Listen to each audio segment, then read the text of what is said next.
Lorsque j'ai participé à mes premiers championnats de France en 2016, donc c'était des championnats de France à Lunel, avec mon frère, c'était une des premières fois qu'on se déplaçait aussi loin, on a fait près de 9 heures de route. Notre objectif principal, c'était de faire partie des 16 meilleurs freestylers de la compétition, de faire partie des 16 meilleurs français. Au final, on s'est pas qualifié et je vais t'expliquer un peu quelles techniques j'ai pu mettre en place au fil des années pour essayer de mieux m'en sortir au niveau de la compétition, comment j'ai fait pour mieux préparer ces compétitions et comment j'ai fait pour avoir de meilleurs résultats.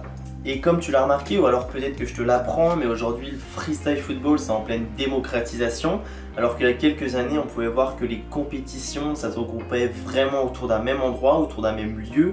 C'était principalement en région parisienne, alors tu peux comprendre que ça peut être compliqué pour ceux qui habitent à l'autre bout de la France de se déplacer, peut-être comme toi ou comme moi à l'époque. Mais depuis quelques années, depuis 1-2 ans, le freestyle football ça se développe vraiment et notamment au niveau des compétitions. On en retrouve aux 4 coins de la France et aujourd'hui je pense que la France justement c'est un des pays où il y a le plus de compétitions et d'événements liés au freestyle football. Et toi du coup par rapport à tout ça, par rapport à tout ce que je viens de te dire, par rapport à la démocratisation du freestyle football, peut-être que tu te demandes comment faire pour participer à ta première compétition, comment gérer ta pression, comment gérer la pression de l'événement, comment faire pour ne pas arriver le jour J en ayant le sentiment de ne pas être préparé. Bref, peut-être que tu as pris conscience que c'était important justement de se préparer, mais que tu te demandes comment faire. Et la pression, tu peux pas l'éliminer complètement, mais tu peux apprendre à mieux la gérer. Et c'est hyper important d'apprendre à mieux la gérer, parce que c'est un peu qui to do. Soit tu décides d'absolument vouloir t'en débarrasser et tu vas commettre des erreurs, tu vas avoir encore plus la pression, ou soit tu décides d'accepter cette pression et tu peux avoir une montée en adrénaline et tu pourras peut-être faire des choses incroyables que tu n'aurais pas pu faire si tu n'avais pas eu cette pression. Et de toute façon, ce qu'il faut que tu retiennes, c'est que le stress, il intervient dans des moments qui sont importants pour toi. Et juste pour donner un exemple, j'aimerais te donner le cas de Michael Phelps, donc tu connais sûrement, c'est un grand champion olympique, donc chaque sportif a un peu sa méthode pour rentrer dans sa concentration.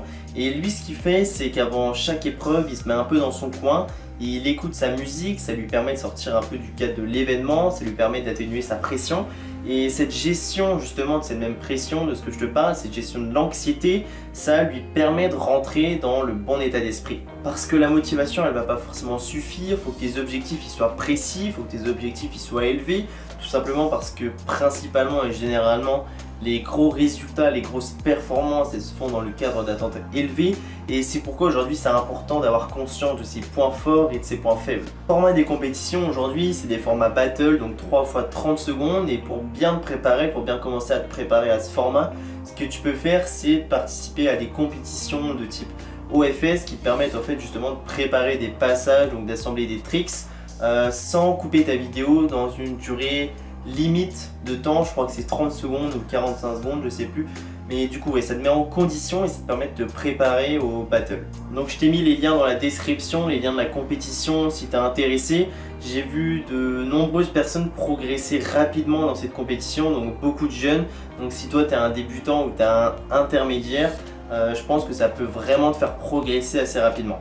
Alors pour rentrer un peu dans la préparation pure et dure de la compétition, donc déjà c'est quelque chose qui se prépare pas le jour J, ou pas du moins entièrement. Donc la compétition ça se prépare des mois à l'avance, donc 3 mois, 6 mois, 1 an à l'avance, en fonction de tes objectifs, en fonction de l'annonce de quand intervient la compétition.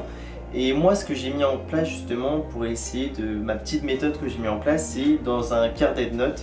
J'ai établi les 16 plus gros concurrents contre qui je suis susceptible de tomber lors de la compétition. Donc j'identifie tous ses points forts, tous ses points faibles, dans quelle catégorie il est meilleur et dans quelle catégorie il est moins bon. Et ça me permet en fait de savoir à quel moment je suis susceptible de le battre et à quel moment lui il est susceptible de me battre. Donc c'est un peu un travail d'enquêteur, mais je pense que ça en vaut la peine. Et justement à partir de ce carnet de notes, à partir de mes 16 plus gros concurrents et tous leurs points faibles et tous leurs points forts, je vais principalement bosser sur mes points faibles et ça va me permettre d'avoir le maximum de ressources contre si je tombe contre lui le jour de la compétition. Cependant, le problème de cette méthode, c'est qu'il ne faut pas se limiter seulement aux 16 personnes qu'on a définies sur notre liste, il ne faut pas se limiter aux 16 personnes qui sont susceptibles de nous concurrencer pendant cette compétition. Il faut aussi prendre en compte tous les autres concurrents. Il faut aussi penser à tous les autres concurrents qu'on pourrait penser moins forts que nous et qui pourraient nous surprendre et nous battre. Comme je t'ai dit, une compétition, ça se prépare plusieurs mois, ça se prépare plusieurs semaines à l'avance. Alors par exemple, moi dans 2 semaines je pars à Lille avec mon frère, on a une compétition là-bas. Et quand je passe en mode compétition, en quelque sorte, je change mon mode d'entraînement. Alors d'habitude, comme je t'ai dit, je t'ai mis une vidéo il n'y a pas longtemps sur comment je m'entraîne en lower. Donc d'habitude, je m'entraîne principalement sur une seule catégorie précise, donc quand j'ai pas de compétition. Mais quand j'ai des compétitions, je change de mode d'entraînement et je vais faire un peu du 3-3. C'est-à-dire que je vais passer 3 jours de ma semaine à m'entraîner principalement sur une seule catégorie précise et 3 autres jours de ma semaine où je vais m'entraîner sur des passages et où je vais moins passer de temps sur l'apprentissage de nouveaux gestes. Alors sinon dans la préparation du battle, donc il y a un peu plusieurs écoles, donc il y a ceux qui vont apprendre des passages par cœur et qui vont le ressortir contre un adversaire, donc peu importe contre qui c'est, ils vont le ressortir, et puis t'en as d'autres qui vont ne pas apprendre de passage et qui vont un peu laisser place à leur imagination, ils vont essayer un peu de sortir ce qui leur passe par la tête. Et moi j'essaye un peu de trouver un équilibre entre ces deux choses, entre ces deux écoles. J'essaye un peu de, comment dire, d'apprendre pas des phases entières, mais quelques petits bouts de passage que je vais pouvoir essayer de ressortir et de remodéliser en fonction de l'adversaire contre qui je vais tomber et de ce que lui va me sortir comme geste en face de moi. Ce que je te conseille, c'est d'apprendre juste des petits bouts de passage et pas des passages en entier. Alors c'est juste ma façon de faire, c'est juste ma technique. Maintenant si tu veux apprendre des passages par cœur, tu fais comme tu veux, c'est toi qui choisis.